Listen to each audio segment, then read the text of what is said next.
Let me tell you about a conversation I overheard recently. A man was on the phone. His voice was really low and strained, and he was explaining to someone, I couldn't tell if it was his girlfriend, his wife, whatever, that he'd just been laid off. Oh, wow. And he was trying to sound optimistic, you know, saying it was just a temporary setback, that he'd find something new soon. But his posture, it just told a completely different story. Yeah. He is hunched over, his shoulders curled inward, almost like he was trying to make himself small or just disappear. Yeah. The call ended. And he sat there for a long moment in silence, just staring at the blank screen of his phone. And then he did something that really, really struck me. He took this deep, shuddering breath, straightened his back, and forced his face into a completely neutral, almost blank expression. He put on the mask. It was exactly like watching someone put on a mask. Yeah. All the fear, the uncertainty, the vulnerability, it was like it was switched off, erased. In that one instant, it felt like he understood on some deep cellular level this brutal, unspoken rule, that the performance of stability had to continue no matter what. No matter the personal costs. Exactly. Because the moment he showed the world, showed her, the crumbling man underneath, that would be the moment the real trouble began. That moment, that instant shift into stoic performance, it really encapsulates the heart of our deep dive today. We're going to be looking at these intense societal pressures on men to embody a kind of utilitarian value, to be in a state of constant performance. To be the unshakable success object. Yes, exactly. And we're going to explore how this deeply felt burden is amplified, rationalized, and sometimes even weaponized by modern online movements, especially the Manosphere. And we absolutely have to examine the profound psychological toll this takes. I mean, the source material we're drawing from really forces you to confront this core tension. On one hand, you have this inherent human desire for a safe haven. Right, for some kind of unconditional emotional connection, acceptance. Exactly. But on the other hand, you have this crushing cultural expectation that a man's worth is strictly conditional. It's not about who he is, it's about what he does. His value hinges entirely on his ability to perform, to produce, and to project this unwavering, unflappable stability. The man in your anecdote, he understood that. He was terrified of failing that performance contract because he probably felt that failure might mean the loss of his entire relationship. Okay, so let's unpack this cultural performance contract. I think we should start right where a lot of men are first introduced to this worldview, which is the red pill framework. We kind of need to understand their diagnosis of the problem before we can really analyze their solutions. That's a great place to start. And the terminology itself, I mean, it's derived directly from the Matrix film, and that's not an accident. It's meant to sound dramatic and, clarifying. Taking the red pill. Taking the red pill means achieving enlightenment, being unplugged from what they see as this illusionary system, what they call the feminist matrix. So you can confront life's supposedly ugly truths. That's the idea. And the specific truth they claim to reveal is that society operates under a system that primarily benefits women, which then forces men into this defensive strategic position. And forums like the original Red Pill subreddit, they positioned themselves explicitly as a strategic corrective, didn't they? They were marketing themselves as offering a kind of superior men's sexual strategy. A strategy designed to counter the perceived sexual strategy of women, precisely. The core principle, and you see this repeated across all these frameworks, is that a correct diagnosis is the first precondition for effective strategy. So they're not really interested in changing society. Not at all. They are interested in societal revolution. They are intensely focused on discovering the existing underlying rules of social and sexual reality to gain a personal advantage. Which immediately frames relationships not as partnerships, but as adversarial and transactional. It's all based on leverage. And this quest for that objective diagnosis leads directly to their insistence on valuing what they call objective truth over, subjective feelings or lived experiences. This is where they start to co-opt genuine scientific concepts and language. It's a very clever move.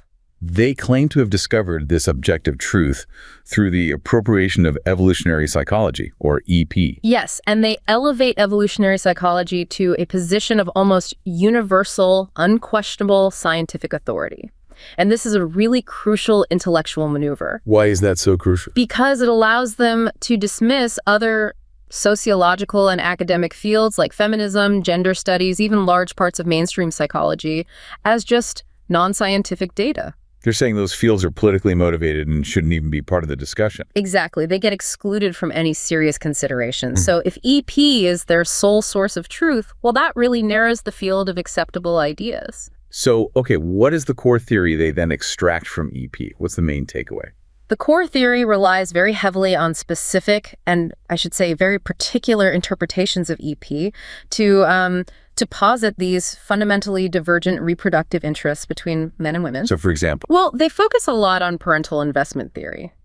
The argument goes that because women bear the biological cost of gestation, they have an inherently greater investment, and therefore they possess unilateral control over sexual access. It creates this unbridgeable gap between the sexes. An unbridgeable biological gap. Sometimes they go so far as to claim that, biologically speaking, the sexes are optimized for such different roles that they're almost like different species. Different species, wow. Genetically optimized for conflict in the mating market. That's the frame. That is a highly reductive and, frankly, a very antagonistic reading of evolutionary science. So what's the resulting justification for a man's behavior? How does this science explain and justify what they call hegemonic masculinity? It acts as a rationalizing mechanism. If your biology dictates these divergent, conflicting interests, then traditional hegemonic masculinity, being dominant, resource-focused, emotionally controlled, well, that's just the correct evolutionary strategy. So it's not a cultural choice, it's a biological imperative. That's the argument. This framework provides scientific cover for prioritizing things like high-intensity but low-emotion sex, for rationalizing sexual compulsiveness, and for viewing women primarily as attractive commodities. So EP is basically used to reinforce how these men already want to see themselves, as these strategic, objective players. Exactly. It lends the cultural purchase of science to these very rigid, traditional, masculine ideals. And it reinforces the idea that emotional control equals power. This objective, strategic framing of relationships brings us squarely to the economic vocabulary that you see everywhere in these spaces, the concept of the sexual marketplace and SMV. Sexual market value, yes. Yeah. They take us a cold, hard economic logic and just apply it directly to human relationships and human bodies. It seems like a blatant and total attribution of capitalist logic to sex and romance. It is. They define women as the sellers of sexual access and men as the buyers of that access. The entire model, it relies on these frankly flawed neoclassical economic assumptions like individual decision-making, perfect information, rational choice. To determine the price of sex. The price of sex, which is dictated by the perceived supply and demand for specific traits. And sexual market value, SMV, that's the ultimate metric, isn't it? It literally reduces a human being to a number. It does. SMV is defined as your literal exchange value in this sexual marketplace. Both men and women are reduced to these rationalized, quantifiable assets. So for men, what determines that value? For men, it's primarily determined by resource acquisition, potential, social status, and dominance signals. And for women? For women, it's almost entirely determined by youth and physical attractiveness. And if your value is purely transactional, purely a number, the risk of losing it must be constant. It's constant, exactly. The implied and often explicit risk in this commodification, particularly for women, is that their exchange value is subject to rapid fluctuation and eventual obsolescence. Obsolescence, that's a brutal word to apply to a person. It is. The framework suggests a woman risks a cataclysmic sexual devaluation as she ages, or has children, or makes market choices, like, say, selecting a lower status partner, that diminish her perceived worth. It's a ruthless system built around perceived scarcity and exchange. Okay, so look, if relationships are just transactions, then a man's value has to be constantly demonstrated to maintain his leverage in the market. He has to keep proving his worth. Which brings us right back to the psychological burden we started with. This is why the Manosphere has a total rejection of male vulnerability as a viable long-term strategy. This is the critical turning point for so many men who join these communities. The foundational texts, they often acknowledge this deep human desire men have for a safe haven. Right. They admit that men want to stop being on guard, to relax, to have someone accept their basic humanity without judgment. They want to stop fighting, just for a little while. But the framework immediately dismisses this yearning for safety as, what, a weakness? It's defined as a delusion. A weakness that's perpetuated by what they call the feminine imperative for its own manipulative, reproductive, and economic purposes. The idea is, if a man expresses need, he's perceived as weak, and therefore, he's dangerous to her survival or her social status. This connects directly to the man in my opening story. the one who instantly put on the mask of stability. Of course. The prescribed behavior for maintaining value, then, must be what they call holding frame. Precisely. Holding frame is this requirement that a man must be emotionally stoic, mentally strong, and unwavering so that his partner can lean on him and, indulge her own emotionalism without any constraint. They believe that women require a pillar of stability. And if that pillar wavers, even for a second, the entire relationship collapses. So in this model, vulnerability is fundamentally a self-sabotaging act. Absolutely. The central argument is that vulnerability is an act of submission or surrender. And hypergamy, which they define as conditional female attraction, cannot tolerate submission because it constantly demands men who can shoulder the burden of performance. A chink in the emotional armor is a weakness. And weakness in this adversarial market means eventual replacement. The performance of stability isn't optional. It's the entire contract. It sounds like it creates a state of chronic anxiety. I mean, if you're constantly forced to perform, to be this unshakable bulwark against every potential tempest, that has to take an immense toll on your mental health. It's exhausting. But before we get deeper into the psychological costs, let's address the supposed scientific backbone of this whole framework. Because the acceptance of this constant performance in stoicism, it's often predicated on this idea of instinctual male disposability. Yes, we really need to define this concept clearly. The hypothesis of male disposability argues that because the female reproductive role gestation is non-negotiable and requires maximal protection, humans evolved to be a male-sacrificing, female-preserving species. So the species as a whole prioritizes women's lives and needs to maximize reproductive success. It's the core idea. And this idea has deep roots, right? I mean, this isn't just some recent internet creation. Far from it. We can actually trace this historical precedent back to the late 19th century with something called the gynocentric theory. Gynocentricism. Yeah. A sociologist named Lester F. Ward, who was actually a passionate advocate for certain progressive social reforms at the time, he argued that the female was the race type, while the male was a mere afterthought of nature. Well, a mere afterthought. It was an attempt to provide scientific weight to claims of female superiority based on their unique reproductive roles. It effectively concluded that men were biologically disposable helpers. So this historical notion has been modernized and, it sounds like, weaponized online to rationalize a lot of contemporary grievances. That's a good way to put it. And the key biological claim they use today to support this idea of disposability is male redundancy. The idea that because one man can theoretically fertilize many women, most males are superfluous. And are best used as expendable resources for protection or for war. Yes, This is a classic example of flawed, fallacious reductionism. It's the kind of simplification that makes for a catchy slogan, but completely ignores biological reality. It cherry-picks the moment of fertilization and ignores everything else that's required for successful, long-term human evolutionary success. So what's the counter-argument? The fact is that high paternal investment is absolutely essential for the survival of human offspring. Wait, so if their argument is based on EP, how do we use EP to counter this disposability claim? What specifically does high paternal investment mean beyond just, being a protector? It's highly complex. I mean, think about it. Human childhood is unusually long and incredibly energetically expensive. Right. We're helpless for years. Exactly. We require deep, emotionally invested care over many, many years. This involves feeding, bathing, grooming, and crucially, this intense effort of teaching complex social skills, physical skills, emotion regulation skills. A child who lacks high paternal investment often really struggles to integrate into the group. And there's more to it than just the one-on-one care, isn't there? Oh, absolutely. The human survival infrastructure is a collective male effort. We rely on men's collective provision of essential survival infrastructure, a safe, protected territory, a reliable food supply, medical care, sanitation, and the ability to project force to deter external threats. So when that collective provision is diminished, children become highly vulnerable to predation, starvation, and disease. It's not just about one man's sperm, it's about this vast web of activities that make survival possible in the first place. So reproduction isn't just gestation, it's this vast cooperative effort, which proves that large populations of engaged men are far from superfluous.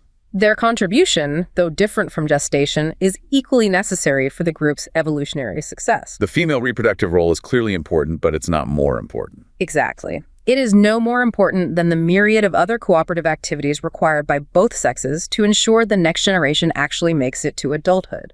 The idea of an overwhelming priority for one sex, it just doesn't hold up when you look at the complexity of hominid survival. Okay, let's move to the second major claim that's often tied to disposability. This is the idea that women are the absolute gatekeepers of sex, making the rules of the sexual market exclusively female-determined. Right. This one seems to resonate because it feels like the lived reality for many men, especially on dating apps, where they feel like they're doing all the chasing. That's a fair counterpoint that definitely needs addressing. This claim, it rests on the simplification that humans are a tournament species, like seals or gorillas, where one dominant male fights his way to the top and the females just passively choose him, Leaving the vast majority of other males rejected and excluded from the gene pool. Right. However, humans are more accurately classified as a mutual mate choice species. Yes, men compete, but men are also highly selective. Selective about what? Especially concerning women's psychological stability, their physical health, and their commitment levels for long-term pair bonding and parental investment. It's a two-way filter. Do we have specific data that actively challenges this stereotype of unilateral female choice, though? Because the prevailing narrative online is that women say no 99% of the time, and men say yes 99% of the time. We do, actually. A 2009 study investigating sexual gatekeeping found that the majority of men in various hypothetical scenarios did say no to sex initiated by women. Really? Yes. And moreover, when reporting on the prevalence of gatekeeping in their actual lives, men and women were statistically similar. The idea of women being the only gatekeepers is just inconsistent with the evidence of mutual mate choice that governs human relationships, especially those geared toward long-term partnership. Okay, that's a big one. Let's scrutinize two other biological claims used to support this disposability narrative: hypergamy and neoteny. Let's start with hypergamy, the tendency to mate upward in status. That's used constantly in these frameworks to justify the male burden of performance. Right. The Red Pill framework takes a modest adaptive tendency, hypergamy, and turns it into this ruthless, non-negotiable demand for only the highest status men.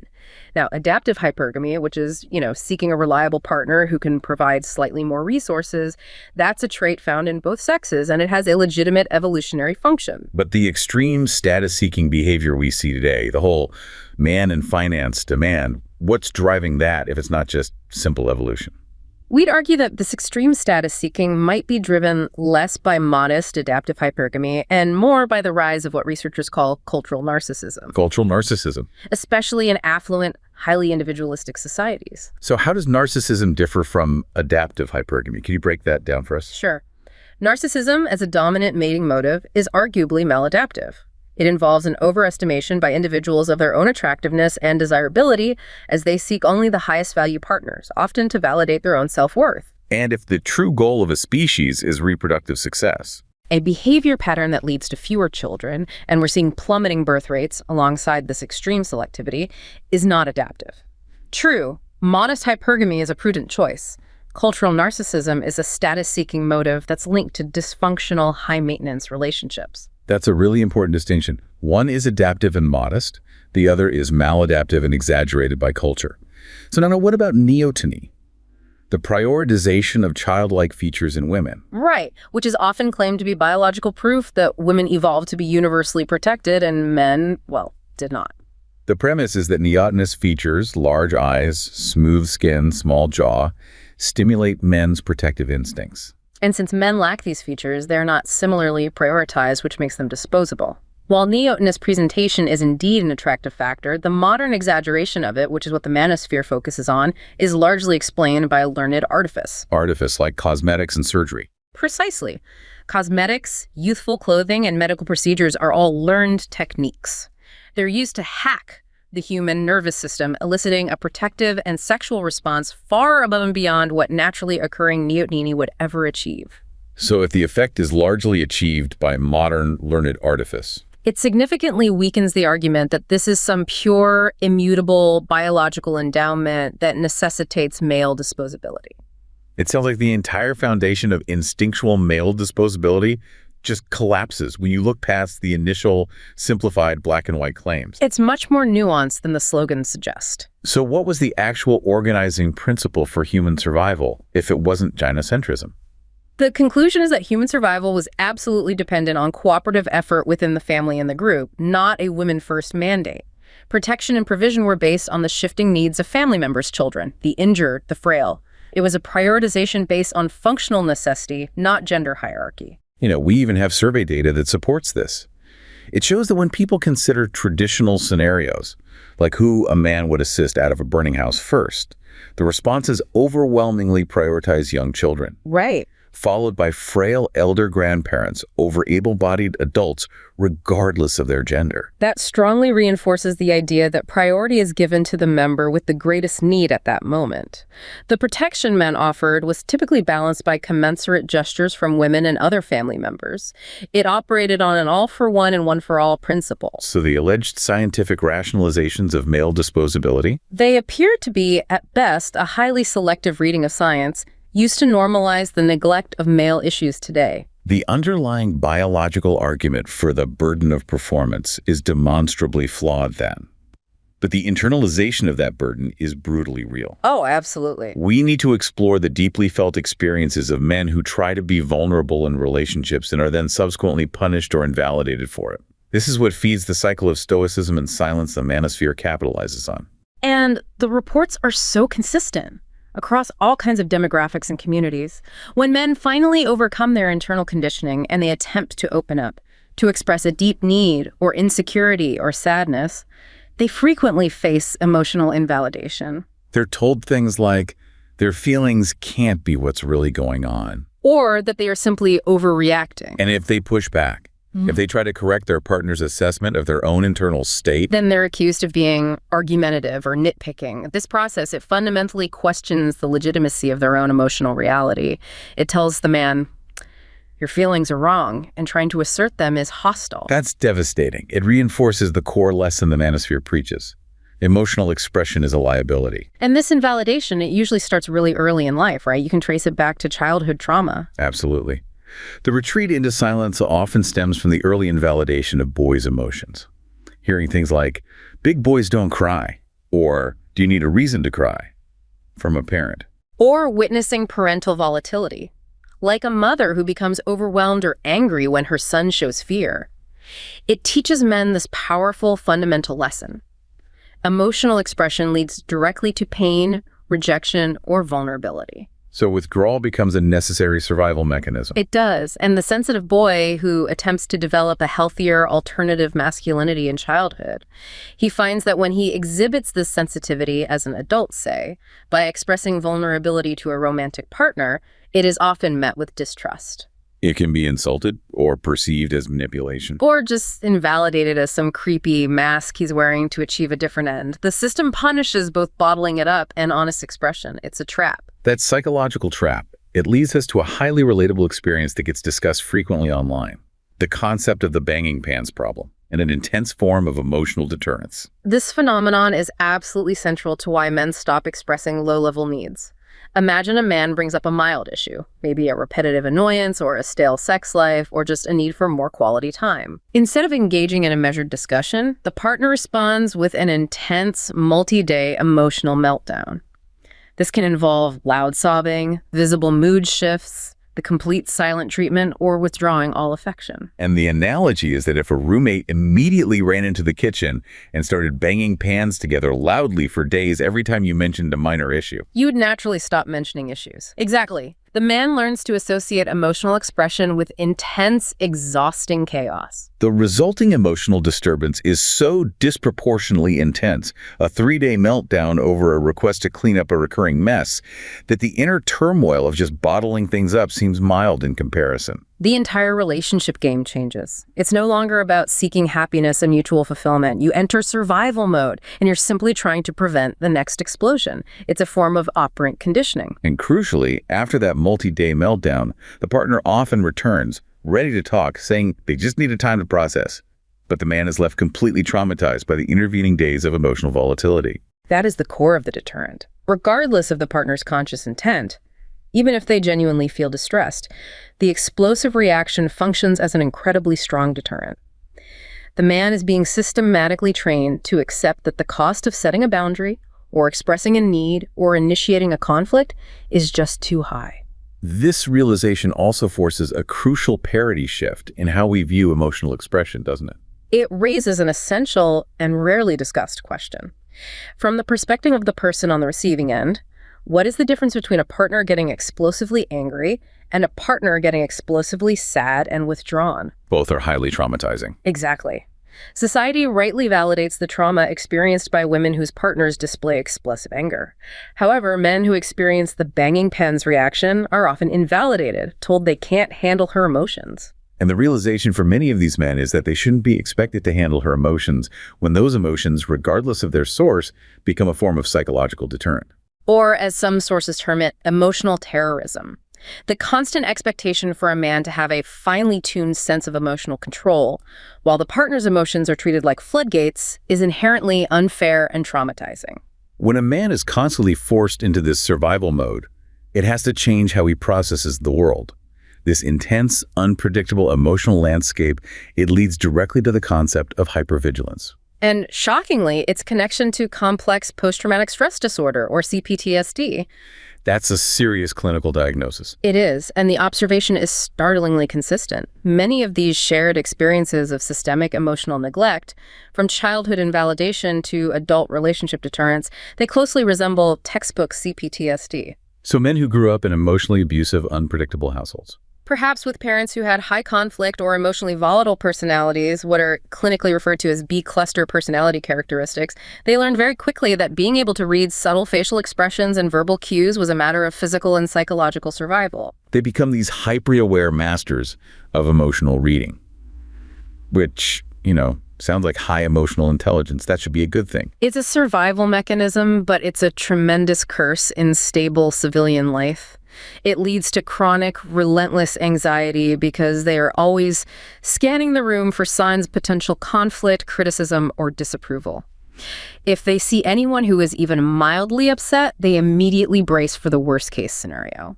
And this hypervigilance also leads to a devastating dating pattern. It does. They tend to attract those same high conflict or emotionally volatile partners because they subconsciously regulate the partner's emotions for them.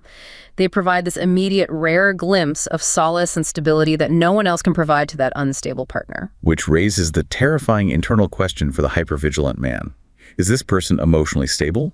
Or are they only emotionally stable because I am passively intervening and regulating their internal state for them? Exactly. They become so skilled at subtly steering conversations, calming people down, and avoiding emotional landmines that they are unconsciously performing the stability for two people. And by the time they figure out if the partner is truly stable on their own, they're already deeply involved in a deeply codependent or abusive relationship that mirrors their childhood trauma. And this continuous emotional battering is precisely why men stop trying to set boundaries. They just give up on conflict entirely, realizing that their vulnerability will only invite more rejection or more abuse. Given this immense psychological toll and this deep need for a safe haven that keeps getting denied, it makes perfect, painful sense why the Manosphere's message of agency, clear rules, and externalizing blame becomes so attractive. It does. This is about deep societal and economic factors mixing with this acute emotional pain. It is fundamentally a search for belonging and meaning in an increasingly isolated world. We are currently seeing what's widely termed a friendship recession, particularly among young men in Western cultures. The data is striking on that. It is. 65% of men aged 18 to 23 reported that no one really knows me well. That suggests a profound lack of close, confiding relationships where they can share vulnerability without fear of consequence. I mean, that is a staggering statistic. 2 out of 3 young men feel fundamentally unknown. And when your offline relationships are scarce or purely transactional, the internet becomes your default refuge and your teacher. And this is where the Manosphere steps in and offers community. Nearly half of young men, 48%, say their online lives are more engaging, more structured, and more rewarding than their offline lives. And the Manosphere provides an accessible, structured, and often an immediate sense of belonging that's just missing in their daily atomized lives. It offers a simple, shared narrative. This helps explain the explosive appeal of figures like Andrew Tate. I mean, his message didn't just appear in a vacuum. It resonated with men who felt a lot of pain and lacked agency. His appeal is absolutely rooted in validating their existing pain and offering a clear, empowering pathway out. He validates their feelings of inadequacy, whether it's from a troubled childhood or poverty or loneliness, and he offers a clear, empowering, tough love solution. Seize agency, improve yourself. Be a better version of myself. Quit destructive habits like smoking weed or playing video games all day. And this message, crucially, it successfully motivates many men to take those initial positive actions towards self-improvement. But his message also relies so heavily on the financial side, the pursuit of wealth and external success. And that taps directly into these deep-seated anxieties about fulfilling traditional masculine roles in a modern economy. That's the critical link between the performance anxiety and the economic reality. The cultural expectation that a man should be able to provide a stable household, a house, a car, support a family, that has persisted. But the economic reality today makes that goal exponentially harder to achieve. We're talking about crippling student debt, housing cost inflation that has far outpaced wage growth, widespread stagnation in entry-level white-collar salaries. It has never been harder to fulfill the traditional provider contract. Yet at the same time, the dating market often makes the quantified demands for a high-value man painfully publicly apparent. Oh, yes. The viral man in finance, trust fund, 6'5", blue eyes concept, even if it's satirical, it confirms the perception that the cost of admission to partnership is quantified, relentlessly high, and almost impossible for the average young man to achieve through honest labor alone. So disappointment turns into this deep grievance, and the Manosphere channels that grievance brilliantly. It does. For young men who are struggling economically and socially, these multiple layers of disappointment and failure, failing the financial contract, failing the emotional stability contract, can become these crystallized grievances. And the Manosphere's most harmful aspect is how it channels that resulting alienation toward external, specific targets. Particularly feminism, which they blame for raising expectations while simultaneously lowering male value. And this channeling is having measurable, real-world effects, isn't it? We're seeing it in polling data. We are. This messaging is having a clear impact on political and social attitudes. Large percentages of men, especially those experiencing high economic stress or who feel they're struggling to meet that provider contract, are moving backward in their support of gender equality. We see poll data showing that over half of American men now agree that men in America have it harder than women. The grievance is widespread and it is deeply felt. But the entry point for most of these men, it isn't political radicalization. It's something much simpler, much more everyday. Absolutely. The key searches that pull young men into this world are usually simple, relatable questions. How to get fit, gaming tutorials, how to manage finances, or just basic questions about dating and sex. But the social media algorithms and platforms are specifically designed to keep users consuming more and more. And they rapidly escalate those simple searches into radicalized worldviews that provide easy answers for their systemic pain. This just reinforces the idea that this ideology is really just a symptom, not the root cause. The Manosphere is simply articulating the underlying assumptions of the world many men already perceive, filtered through their anxiety. It acts as a perfect mirror reflecting an already hyper-competitive, atomized society. The Manosphere just articulates the assumptions of neoliberalism, that relationships are transactions, individuals are entirely responsible for their own success or failure, and everyone else, especially partners, is a competitor or an exploiter. The problem's systemic. The problem is absolutely systemic. The acceleration of the feeling that you cannot rely on the state or your community or even your family leaves individuals feeling alienated and disconnected. And the Manosphere exploits this systemic failure by offering a concrete external narrative, an enemy, and a simple rulebook for navigating what they see as a zero-sum world. So if the underlying problem is loneliness, economic anxiety, and this lack of authentic connection, then the Manosphere's prescribed solutions, endless performance, hyper-masculine posturing, they must inevitably fail to address the core human need for safety and intimacy. They actively backfire in two significant ways. First, the performance strategies are just exhausting, and they rarely work in the long run. Relentlessly cold approaching a large number of women for dating, for example, often results in massive rejection rates. Leaving men feeling worse and more cynical about dating than when they even started. Exactly. And when those performance strategies fail, the ideology blames the victim. Right. It's never the strategy's fault. Never. The framework instantly places the onus back on the individual man for failing to be alpha enough or for not having sufficiently mastered the techniques. This just intensifies the self-blame and rejection, which is the very emotional state they were trying to escape in the first place. They're trapped in a vicious cycle of performance failure and self-punishment. And we can't ignore the fact that this is often a cynical business model designed to separate men from their already scarce resources. That is a fundamental part of the trap. The manosphere is in large part financed by men and boys who fall victim to promises of quick wealth, guaranteed success, and instant dating results through expensive online courses, coaching, and other products. And this business model often leaves men more confused, more isolated, and financially worse off, exacerbating their original problems while requiring them to spend more time grinding on the computer, which just deepens their social isolation. So if the high-performance strategies just push them deeper into the problem, what successfully draws men out of this performance trap and towards some kind of authentic connection? The primary exit is strikingly simple and non-ideological. It's successfully entering a new relationship. Getting a girlfriend. The single most common theme for men who break free from the manosphere's framework is simply getting a girlfriend who is supportive and provides a different lived reality than the one they were told exists. That suggests that a single lived experience of genuine, non-transactional connection is powerful enough to destabilize the entire theoretical framework of adversarial relationships. Absolutely. But it doesn't even have to be a romantic relationship. Studies of men who successfully left the manosphere found that even simple, friendly relationships with women, like non-sexual interactions with colleagues at work or just platonic female friends, were enough for them to start questioning and rejecting the core, cynical, sexist beliefs they had internalized online. So the lived reality of mutual respect and non-transactional kindness, it breaks the cynical narrative far more effectively than any abstract argument ever could. It does. That makes the current environment, despite all the deep anxieties and loneliness we've discussed, a source of optimism in a strange way. It is. The current widespread sense of vulnerability, isolation, and unhappiness that young men are reporting is itself an opportunity. It indicates that they are open to an honest conversation about finding healthier, mutually supportive ways of relating. Provided the conversation moves beyond simply telling them to man up or to abandon every aspect of their masculinity. Exactly. The pain is a sign that they want something better.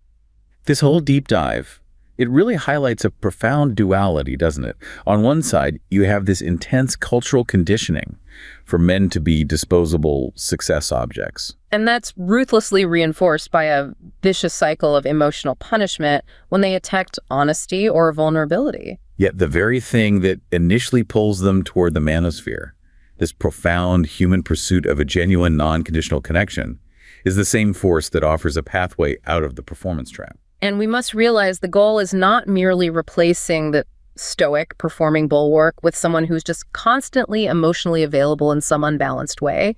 The goal is reciprocal emotional engagement. It's the individual brave enough to seek genuine mutual connection, flaws and all. Despite society having taught them that expressing any kind of need will only invite rejection or abuse. The journey to that authentic self, it really begins with rejecting the fundamental societal lie that his value is only utilitarian. The most profound revolution a man can undertake in a system that's built on his utility and his disposability is not the pursuit of external power or wealth. It is the quiet, persistent pursuit of unconditional love and acceptance, which begins with the radical act of accepting one's own humanity, flaws and all, despite the severe, often traumatizing risks that society currently attaches to such an admission.